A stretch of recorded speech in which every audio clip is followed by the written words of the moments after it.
সড়কে চলার পথে একের পর এক যখন আইন অমান্য করবেন তখন বাতিল হয়ে যেতে পারে আপনার ড্রাইভিং লাইসেন্স। জি, যেটি শুনছেন সেটি সত্য। সড়ক পরিবহন আইন 2018 অনুযায়ী চালকদের অনিয়ম ও ট্রাফিক আইন ভঙ্গের প্রবণতা কমাতে বিআরটিএ ডিমেরিট পয়েন্ট পদ্ধতি চালু করেছে।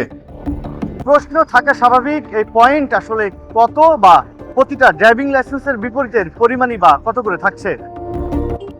প্রতিটি ড্রাইভিং লাইসেন্সের বিপরীতে প্রাথমিকভাবে 12 পয়েন্ট বরাদ্দ থাকবে।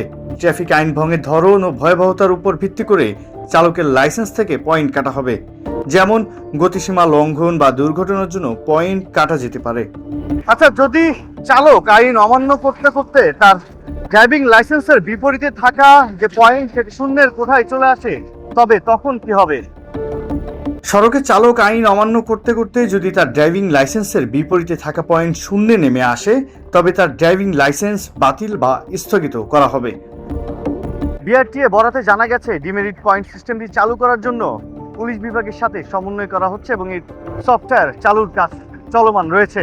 তবে এটি অটোমেটেড ট্রাফিক সিস্টেম চালু হলে পুরোপুরি কার্যকর শুরু হবে।